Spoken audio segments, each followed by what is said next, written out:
Welcome back to our online classes.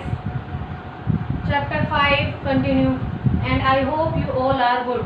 Okay, so let's discuss our question realization.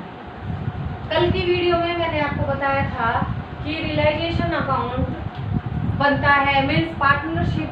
अभी तक हम क्या कर रहे थे, एडमिशन हुआ, डेथ हुई, रिटायरमेंट हुआ, डिसोल्यूशन में क्या कर रहे हैं, हम अपनी फर्म बंद कर रहे हैं. तो जब हम अपनी फर्म बंद कर रहे हैं, पार्टनरशिप बंद कर रहे हैं, तो हमारी जितनी भी लायबिलिटी है हम उसको पे कर देंगे और जितनी असेट्स है उसका रियलाइजेशन कर देंगे कि कितनी में बिक रही है. तो हम पहले सब चीज़ों को क्या करेंगे, एक कमरे में बंद कर देंगे. उस कमरे का नाम है रियलाइजेशन अकाउंट. ठीक है. क्वेश्चन में आपको ऐसे बैलेंस शीट दी गई होगी जिसमें आपके पास capital, creditor, BP, loan, reserve, ये सब चीज़ें आएंगी. इधर असेट्स में प्लांट मशीनरी सारी करंट एंड फिक्स दोनों. ओके, तो ट्रांसफर करेंगे.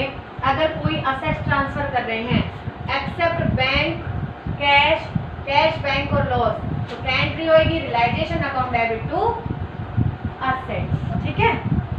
असेट्स का नाम लिख देंगे, प्लांट, डेटर. ठीक है, ये सारे यहाँ आ जाएंगे. ठीक है. बट कैश को ट्रांसफर नहीं करेंगे, बैंक को, कोई लॉस हुआ तो उसको. ठीक है. Let's start.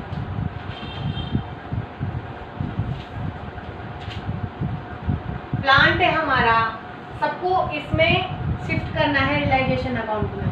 ओके, तो by plant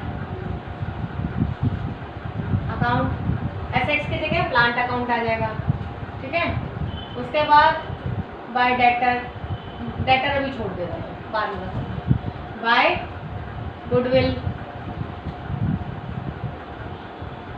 by stock. Okay, by machinery. इस तरीके से हम ट्रांसफर करते हैं. कैश का नहीं करते इसलिए कैश का छोड़ देंगे. ओके. अब देखिए बेटा, ये तो बात थी हमारी एसेट्स के बारे में. कैपिटल ट्रांसफर नहीं होता है. कोई रिजर्व होता है, वो कहाँ जाता है, रिजर्व भी पार्टनर्स में डिस्ट्रीब्यूट होता है. कैपिटल उनको नहीं छेड़ा जाता है. बचा क्या हमारे पास, creditor and bills payable. Creditors और बिल्स पेबल का आ जाएगा यहाँ पे. कोई भी थर्ड पार्टी होती है एक्सेप्ट, देखिए transfer of third party except reserve capital account. ठीक है.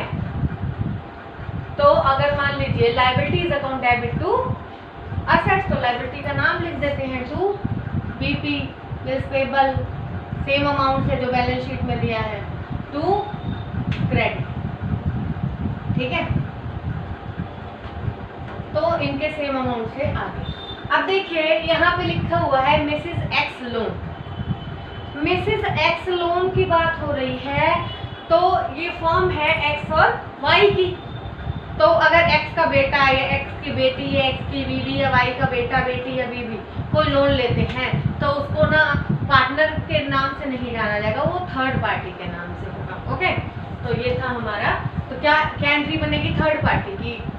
Partners loan account debit, partners loan account में लोन अकाउंट हो जाएगा और उसका पेमेंट कर दिया जाएगा partners loan account debit to cash. ठीक है. तो यहाँ पे लोन आ जाएगा मीन्स थर्ड पार्टी से रिलेटेड. ठीक है. अब देखिए एक हमारा मैंने छोड़ दिया था डेटर. ठीक है. इसको एक एग्जांपल से बताती हूँ. सपोज दैट डेटर हमारे बैलेंस शीट में दे रखे हैं 20,000 से. ठीक है. और प्रोविजन फॉर डेट्स हमारे हैं 1,000 के, यहाँ लिखा है 19,000. ठीक है. तो हमारे डेटर्स तो आने चाहिए यहाँ पे, सॉरी यहाँ पे बाय डेटर. ठीक है. कितने से आएगा, 19 से आएगा कि 20 से आएगा. डेटर थे तो हमारे 19 के, सॉरी 20 के, तो 20,000 का अमाउंट इसमें आ जाएगा. और जो 1,000 है वो क्या हो जाएगी हमारी लायबिलिटी, तो पीवीडी. ठीक है. तो ये तो बात थी ट्रांसफर की. ठीक है. अब हम बात करते हैं पेमेंट की. Payment of assets. अब ये हमने सारी चीजें एक कमरे में इकट्ठी कर ली. रियलाइजेशन नाम का एक रूम है, एक अकाउंट है, उसमें सारी चीज़ असेट्स लायबिलिटी सारी चीज़ें रख ली है. क्या क्या छोड़ के, कैश, बैंक और लॉस को छोड़ के। अब देखिए क्या कह रहा है, अगर मान लीजिए आप असेट्स की पेमेंट करते हैं, ठीक है, भुगतान करते हैं, तो आप ये नहीं देखेंगे कि इस कमरे में से प्लांट जा रहा है कि मशीनरी जा रही है कि स्टॉक जा रहा है, ठीक है, और ना आपको उसका अमाउंट पता है कि बैलेंस शीट में 15,000 का है कि 10,000 का है कि 20,000 का है कि 25,000 का है। आप क्या करेंगे, सीधा सीधा उसका लिखेंगे मशीनरी। सपोज दैट यहाँ से 15,000 की मशीनरी थी, ठीक है, ये 15 की थी, जो बिक गई है कितने में, 25 में गई है। प्रॉफिट कितने का है, 10,000 का। आपको नहीं पता, आपको तो ये पता है कि रियलाइजेशन अकाउंट से कोई चीज गई है और उसके 25,000 रुपए आए हैं, ठीक है। तो क्या एंट्री बनेगी, cash account debit to realization, ठीक है। तो यहाँ आ जाएगा बाय कैश, कितना, 25,000, ठीक है। इस तरीके से हो जाएगा। और आप नरेशन क्या लिखेंगे, बीइंग मशीनरी सोल्ड, ठीक है। अच्छा, ये तो बात थी कैश में जाती है। अगर कोई असेट पार्टनर ले लेता है, सपोज दैट हमारी फर्म में एक बाइक थी, उसको एक पार्टनर ने कहा, वो कितने की थी ये नहीं पता हमें, और ना हमें से कोई मतलब है, उसने कहा कि ये बाइक मैं 15,000 में ले जा रहा हूँ, तो क्या होगा, partners capital account debit to realization. Realization में ये क्या हो जाएगा, बाय एक्स या वाई जो भी कैपिटल, ठीक है। कितने में, 15,000 में। कितने की थी, 20 की थी, 25 की थी, 50 की थी, 60 की थी, कोई मतलब नहीं, कितने आ रहे हैं हमारे पास ये देखा जाएगा। अब देखिए, if partner take any assets, अगर वो कोई असेट्स ले लेता है और उसके क्या प्राइस है ये मतलब नहीं है, उसने कहा चलो यहाँ पे ये बाइक थी, डिसोल्यूशन हो रहा है, ये मैं रख लेता हूँ, तो जब वो ये कहेगा कि मैं रख लेता हूँ, लो 15,000 रुपये मैं दे दूँगा, तो पार्टनर्स कैपिटल अकाउंट आ जाएगा, ठीक है। और अगर मान लीजिए कोई लायबिलिटीज है, उसकी सेटलमेंट कोई पार्टनर कर रहा है, वो उसकी settle, if any liability settle through out the assets, अगर कोई लायबिलिटी है, सपोज दैट हमारे क्रेडिटर ही हैं, उन्होंने कहा कि हम आपका प्लांट ले लेते हैं और क्रेडिटर की फुल पेमेंट हो जाएगी, ठीक है, हम आपका ये प्लांट ले लेते हैं, आपको फुल पेमेंट कर रहे हैं, तो उसकी कोई भी एंट्री नहीं बनाई जाएगी, ठीक है, क्लियर है।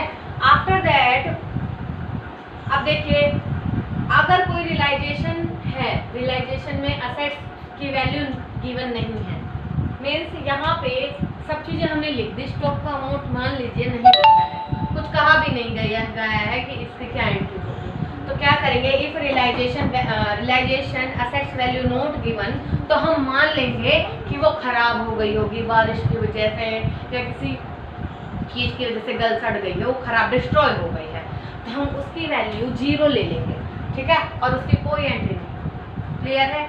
अभी मैंने इनकी पोस्टिंग सारी बता दी, फिर उसकी पेमेंट उसको बेच रहे हैं।